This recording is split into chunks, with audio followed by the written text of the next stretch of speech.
What's going on, goalies? My name is Dudo, and I am the Goalie Gear Snob, and today I'm going to talk to you about everyone's favorite brand, Battram.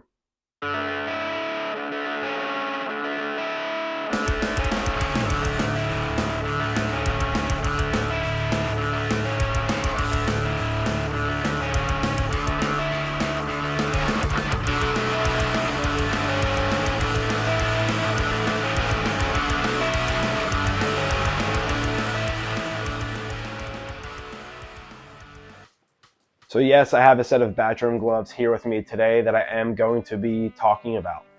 The reason why I really want to talk about these gloves is just because I've seen a lot of discussion about Battram. I've seen a lot of hate on Battram for the graphics that he does do for customers. However, I haven't seen a lot of people really discuss the actual gear specs and go over the cool features on the glove and blocker, or what the glove and blocker feel like, what they might compare to. So I recently picked these gloves up on Sideline Swap. I'm going to talk to you guys about some of the cool features and go over the graphics and some of the other materials that you're going to be finding in this glove and blocker. Check it out. So starting off with the blocker here, you're going to see a Ron Hextall inspired Flyers graphic. Naturally, I am a Flyers fan, being from Philadelphia, so I was a little bit more drawn to these than some other people might be. But just looking at the blocker here, I wanted to discuss the graphics, some of the materials, and even some of the designs in there, just so you can try to figure out if Battram gear is for you. So starting off with the graphic, yes, a Ron Hextall inspired graphic. So you're going to kind of see a Brian's inspired look with the star here, and then the star here at the bottom as well. But when you're looking at the blocker here, and as I put my hand into it, you're going to see binding that runs all the way around the face. That's going to wrap all the way around right here. And then you're going to see binding that wraps all across the inside sidewall here as well. And when you're looking at this inside sidewall here, there's a really cool feature that you'll actually notice when you look at the back of the blocker. So if you undo this wrist strap right here, and you start to loosen this area up, this entire piece of padding kind of pulls out. And when this pulls out and loosens up, it actually loosens up the sidewall here as well. So the tighter you wear this strap, the tighter the sidewall eventually sits, which is a pretty cool little feature about this blocker here. But as I put my hands into it and kind of showcase some of the index finger protection, I want you guys to take note here that it really does wrap around the fingers extremely well. You can kind of see how I'm starting to pull that down here. While it's not adjustable because there is elastic that is sewn in here, it does have a pretty good stretch to it. It does wrap around the edges of the finger pretty well. It looks like the blocker even has a very specific cut and shape right here to fit a stick that kind of moves out of the way. It kind of pushes up a little bit, but it also wraps very well across the hand and across the thumb. On the inside here, you see this little bit of orange that kind of runs on the inside, which is a little bit more padding and protection, which I think is a pretty cool feature. So when you're looking at the side right here, your hand is very well protected. And then when you're actually looking at the back of the blocker on top of this pad that's right here, a lot of the inside materials are air mesh. And you see this black air mesh that runs on the inside of the sidewall, it runs across the side of the fingertips. And I do think that this blocker feels very breezy on the hand. It does reduce some of the weight here as well. When you're trying to balance the blocker out, you do tend to see that it does roll a little bit more towards the inside edge, but that might just be because of how tight I have that sidewall pulled. So if I do loosen a little bit, it feels a little bit better. But that's just something I did want to point out here as well. So in terms of the face of the blocker here, I am noticing that the blocker feels a little bit more pillowy, a little bit more softer, a little bit more plush, if you will. A little bit different from Bauer blockers or CCM blockers that tend to be very rigid on the face to really knock rebounds hard and away. This does feel a little bit softer as well. So I'd be interested to see how that feels when I'm sending pucks around using this one here as well. So that's just something I did want to note. But when I look at this blocker, something I'm kind of reminded of is maybe an early model P4, the Reebok models, maybe even a CCM eFlex 1.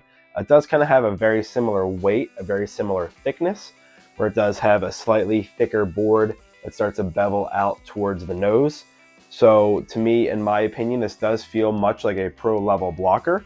I'm not sure if it's 100% the pro or even elite level that Bauer and CCM are starting to kick out right now, but this does feel very much like a pro level blocker. It does not feel like a senior level blocker, in my opinion. But that is enough about the blocker. I'd like to take a look at the glove now. I'm just a sucker for this graphic here. I love this Brian's inspired star that you see here with a Nash palm inside of the Nash T. Clearly, I do like it, but I really like this Nash here. I'm liking the stitching, I'm liking the style, I like the lacing pattern. This does feel like a pro level glove to me. But when I close the glove and I start to kind of figure out the break of the glove, it doesn't quite feel like a 590, not really a 580.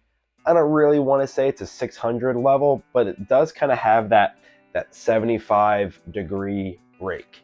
So as I start to close the glove here, you can see how when I keep the glove flat, this is that closure angle that you're starting to get. So it does feel like the pocket is perfectly between my thumb and my index finger. It feels like you're catching in that U shape directly above it. So while it does tend to feel a little bit more vertical, it's just not quite as vertical as some of the other breaks that you'd be seeing maybe in a 580. But the other piece I wanted to note about this glove is that this thumb is very stiff.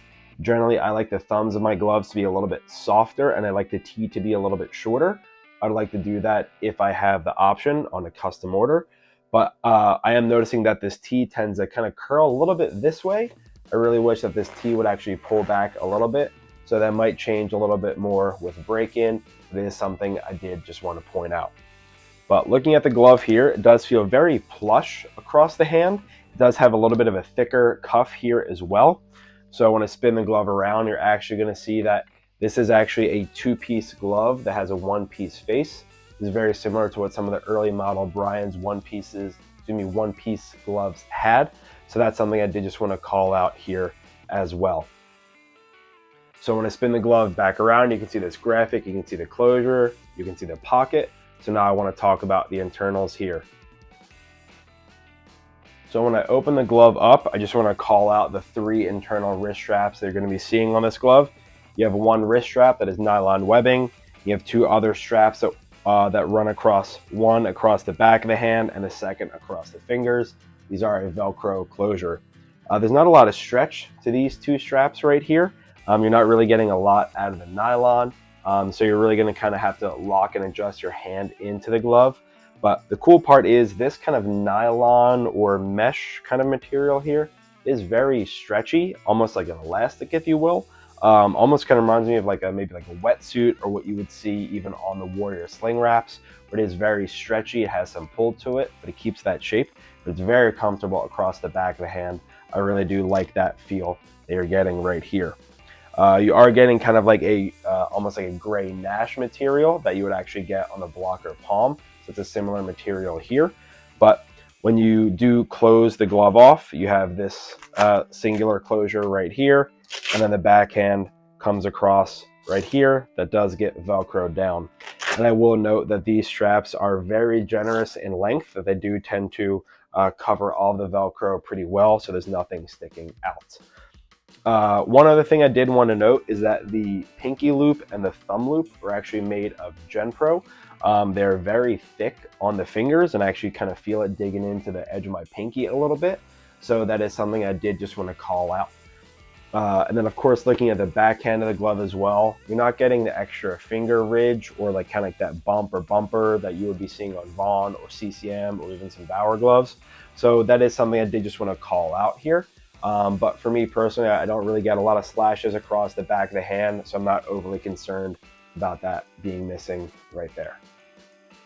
Another part I want to call out on the glove here is that this cuff is very thick. It feels very thick on the hand, almost like it projects out very well. So that is something I did just want to note here. It's not something for me that really makes or breaks a glove, but I did just want to note that when I turn my hand out, the glove really does sit far off of my hand. I think that's kind of aiding into that plush feel, that plush style. So now after explaining some of the specs on this glove and blocker here, I'm going to see if I can talk my good buddy Rob into showing me how these perform out on the ice. So Rob, will you do that for me? All right, Rob, so thanks for joining me today. Are you ready to stop some shots with the Battram glove and blocker? I sure am, Christopher. Thank you, Robert. LaValle?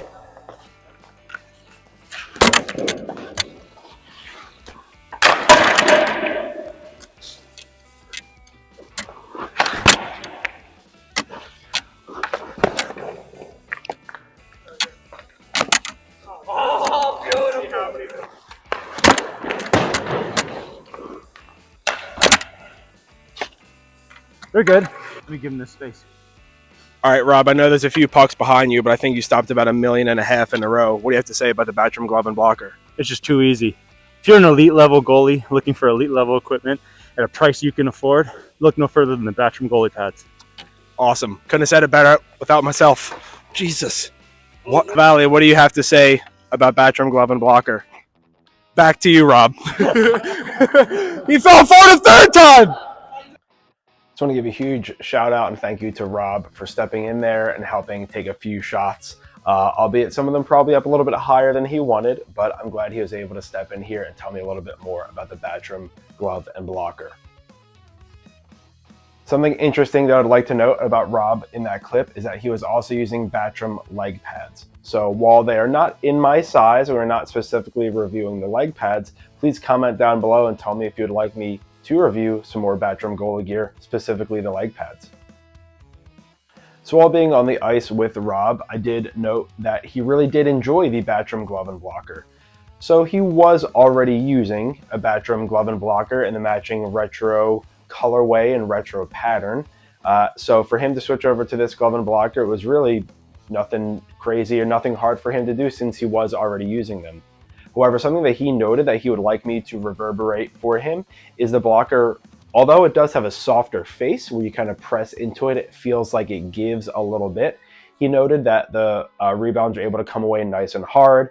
Even though I was shooting on him for a few of them, I know that he was able to punch them away and move them up to the corner of the glass with ease. Specifically when it comes to the glove, he did note that Battram gloves have a little bit more of a unique shape where the cuff seems shorter than the actual hand placement, or the glove feels like it's longer on the fingertips because it has a little bit of a shorter cuff. That's not something that he doesn't like. That's not something that he hates. That's not a complaint. That's just a feature that he's noting that when he's able to reach out towards pucks, he has a lot of the glove that sits past the hand, which feels like he can reach around with ease.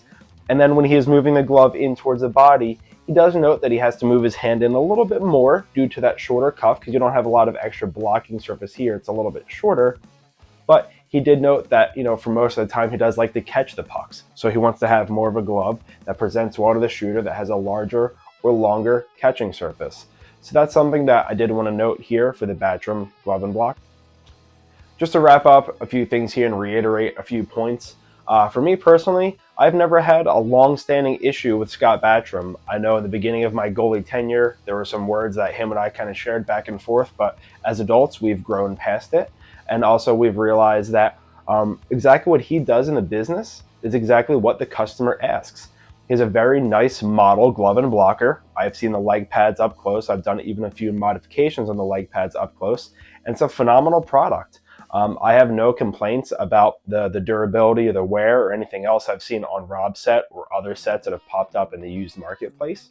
However, I did want to point out that a lot of people give it some hate. A lot of people talk negative about the graphics or the things that he does. Again, it's what the customer asks. So he is putting out a great product with a graphic that the customer wants.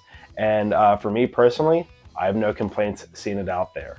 But please comment down below what your thoughts are on the Battram goalie gear and let me know if you would like me to personally review some of the leg pads or maybe some of the glove and blockers as well. My name is Chris Dudo, and I am the Goalie Gear Snob. Thanks for watching this video. I'd really appreciate it if you liked, commented, and subscribed, and also rang that cute little Liberty bell for some notifications about what I upload to my channel. Please check me out on some of my other social outlets. They're going to be linked down below.